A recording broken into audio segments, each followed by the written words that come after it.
नमस्कार दोस्तों, मैं रवि आपका फिर से स्वागत करता हूं अपने चैनल रवि टेक स्टूडियो में। तो दोस्तों, हम देख रहे हैं आजकल पाकिस्तान और चाइना की दोस्ती बहुत ही गहराती जा रही है। और ये टाइम स्टार्ट हुआ था एक्चुअली 2015 से, जब से वो सी पैक पे उन लोगों ने काम करना स्टार्ट किया था। तो हाल ही में पाकिस्तान के अंदर एक दासू डैम प्रोजेक्ट पे काम चल रहा है। उसमें अभी जुलाई में एक इंसिडेंस हुआ जिसमें चीनी इंजीनियर्स को ले जाती हुई बस से एक विस्फोटक से लदी हुई कार अचानक से आके टकरा गई, जिसकी वजह से एक विस्फोट हुआ और वो चीनी इंजीनियर को ले जाने वाली बस खाई में गिरी। और गिरते गिरते ही 9 चीनी इंजीनियरों की मौत हुई और उनके साथ साथ 13 अन्य लोगों की भी मौतें हुई। तो ये जो घटना हुई थी वो 14 जुलाई 2021 अभी ही रिसेंट में हुई थी। उसके बाद से इस दासू डैम प्रोजेक्ट पे काम होना बंद हो गया है।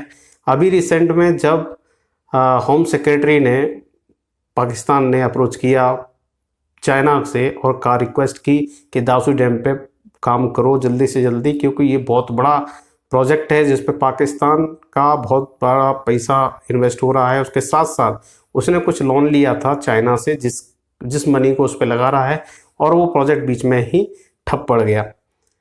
तो हाल ही में उसके सदाबहार दोस्त चाइना ने मुआवजे की मांग की है, क्योंकि इसमें 9 चीनी इंजीनियर्स मारे गए थे, जिसका मुआवजा करीब करीब 38 मिलियन US डॉलर चाइना ने क्लेम किया है पाकिस्तान से। हाँ, हम जानते हैं कि पाकिस्तान की आर्थिक स्थिति अभी ही खस्ता हाल है। वो ऑलमोस्ट भिखमंगा देश हो चुका है ऑलमोस्ट, क्योंकि उस पर इतना कर्जा हो चुका है चाइना का कि चाइना के सामने वो गर्दन उठा नहीं सकता। और ऐसे में उस पर 38 मिलियन US डॉलर का मुआवजा मांगना अपने आप में ये समझ लो कि कहते हैं ना, गरीब खाएगा क्या निचोड़ेगा क्या। हालांकि ये कहावत कुछ और है, मैं उस वर्ड का यूज नहीं करना चाहता पाकिस्तान के लिए, क्योंकि पाकिस्तान की भी अपनी एक सॉवरेंटी है। तो फिलहाल कहानी यहाँ पे आके अटक गई।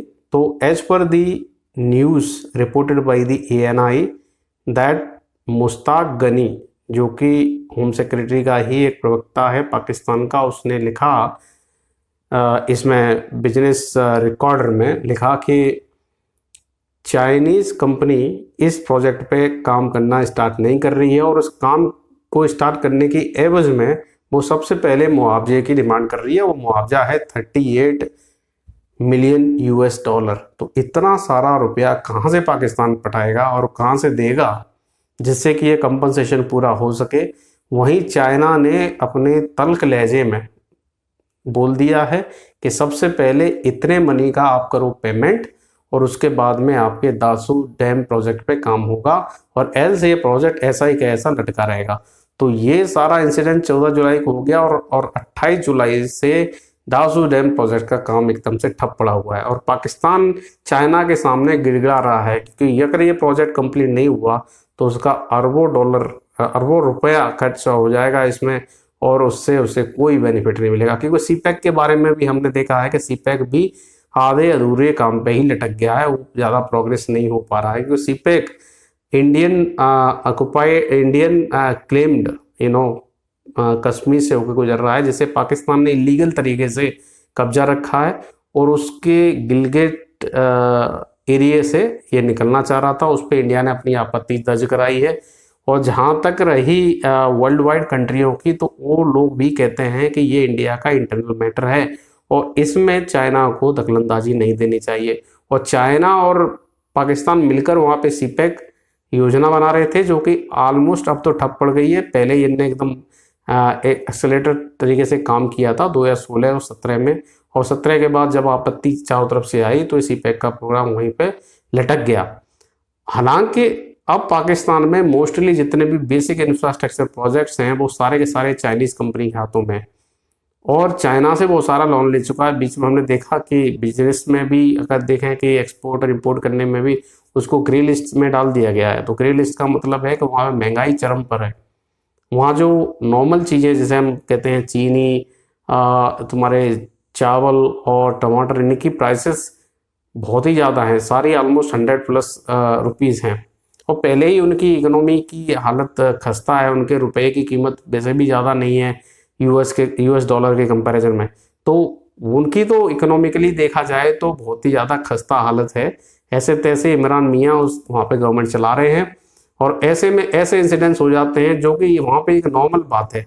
ये विस्फोटक से लदी हुई कार का आकर टकराना, वो भी बस से, और फिर बस के पास ही विस्फोट होना, उसमें इतने सारे चीनी इंजीनियरों का मारा जाना, ये कोई एक सहयोग नहीं है। फिलहाल मैं तो ये कहूँगा वहाँ एक नॉर्मल बात है, क्योंकि हम जानते हैं कि पाकिस्तान हमेशा टेररिस्ट को पनाह देता है और टेररिस्ट वहाँ पे पलते बढ़ते हैं। और मैं कहूँ कि वो टेरर की फैक्ट्री है जो कि वर्ल्ड वाइड टेरर सप्लाई करती है। और जब भी कोई बात आती है किसी भी तरह की मुस्लिम ब्रदरहुड की बात कर लो या फिर टेरर ऑर्गेनाइजेशन को सपोर्ट करने की बात कर लो, तो सबसे पहले पाकिस्तान खुलकर सबके सामने आता है। और पाकिस्तान का मेन एजेंडा यही रहता है कि कहीं के भी टेररिस्ट हों, वो हमारे भाई हैं और आके पाकिस्तान में खुलेआम वो रह सकते हैं, छुप के रह सकते हैं। क्योंकि हमने देखा जब जॉर्ज बुश के ज़माने में जब वो 9/11 हुआ था, और उसके बाद में अमेरिकी सेनाएं बुरी तरह से अलकायदा के चीफ लादेन को ढूंढ रही थी। उन्हें लादेन को ढूंढते ढूंढते आके तालिबान का भी सफाया कर दिया अफगानिस्तान पर, तो लादेन नहीं मिला। तो लादेन गया आखिर कहाँ? लादेन आके सीधा सेफगार्ड पाकिस्तान में मज़े कर रहा था। वो भी अच्छी तरीके से रह रहा था, एक रिप्यूटेड ज़िंदगी जी रहा था, जिसकी अपनी इज्जत थी, जिसके लिए पाकिस्तान ने, इवन कुछ सोर्सेज बताते हैं कि पाकिस्तान ने अपने आर्मी के सोल्जर्स भी लगा रखे थे उसकी सिक्योरिटी के लिए। और उसको एक आलीशान जगह दी गई थी जहाँ पे वो अपनी बीवियों के साथ रहता था। कोई सारी बीवियाँ थी उसकी, तो उनके साथ वो वहाँ पे मौज मस्ती में रह रहा था। और एकांत जगह पर उसका अपना आलीशान बंगला, जो कि पाकिस्तान ने ही प्रोवाइड किया था एबटाबाद में। और इसकी भनक गलती से अमेरिका को लग गई थ्रू डिफरेंट सोर्सेस, और फिर अमेरिका ने तो पूछा ही नहीं पाकिस्तान को, चुपचाप उसमें घुस के आ गया और डायरेक्टली एबटाबाद पे ही अटैक किया और उस बंदे को वहाँ से उठा ले गए, जिसकी उन्हें खोज थी कई सालों से। ऑलमोस्ट 10 साल के स्ट्रगल के बाद में अलकायदा को वहाँ से उठाया। हालांकि उनका मकसद पूरा हो चुका था, बट उनके लिए गले की हड्डी बन गया अफगानिस्तान, जहाँ पे वो तालिबान से लड़ता रहा पिछले 21 सालों तक। और 21 साल के लड़ने के बावजूद उसे वहाँ से मिला कुछ नहीं। अब उसको वहाँ से निकलने में बड़ी प्रॉब्लम हो रही थी। फिर से आके चौधरी बना पाकिस्तान ने चौधराई पहली इस तालिबान और अमेरिका के बीच में बातचीत कराने में। और आज हम जो देख रहे हैं, जो परिप्रेक्ष्य बन रहा है तालिबान में, जो अभी गवर्नमेंट है, उस पर पाकिस्तान का बहुत बड़ा, मैं करूँ, एहसान है।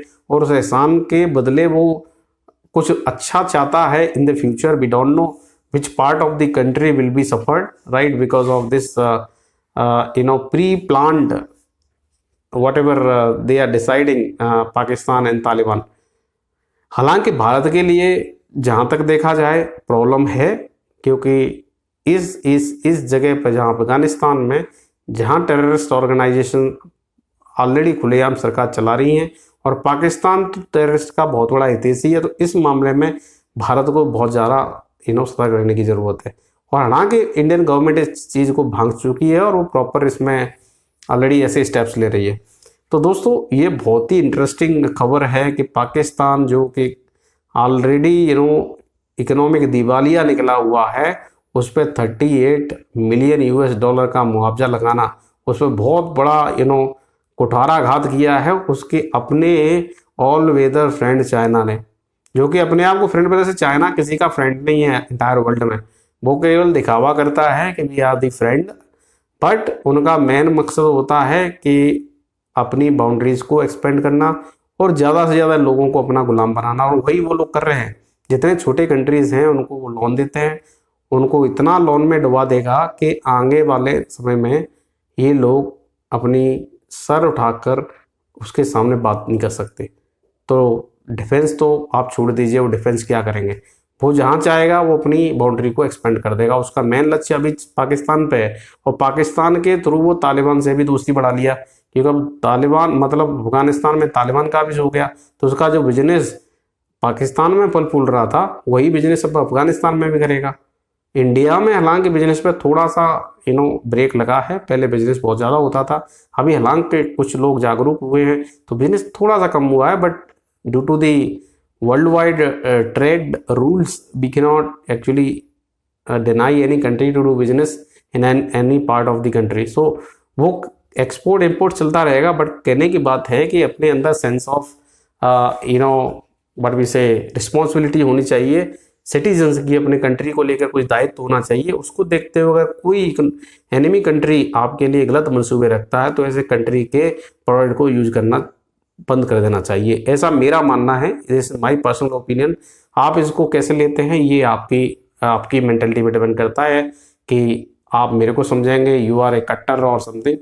हाँ भाई, मैं कट्टर हूँ देश को लेकर। अगर मेरे देश का कोई एनिमी कंट्री है जो जिसके गलत मंसूबे हैं मेरे देश को लेकर, तो मैं उसका प्रोडक्ट कभी यूज़ नहीं करूँगा। हालांकि इट डिपेंड्स। सो दोस्तों, मैं ये सब आप पे छोड़ता हूँ। फिलहाल ये बहुत बड़ा हॉट खबर है आज का कि भिखारी पाकिस्तान पर उसके ऑल वेदर फ्रेंड ने इतना तगड़ा मुआवजा रख दिया है। देखते हैं दोस्त आगे क्या होता है, कितनी लंबी इनकी दोस्ती चलती है। फिलहाल आज के लिए इतना ही, मिलता हूँ अगले वीडियो में एक नए अपडेट के साथ। तब तक के लिए नमस्कार, जय भारत, वंदे मातरम।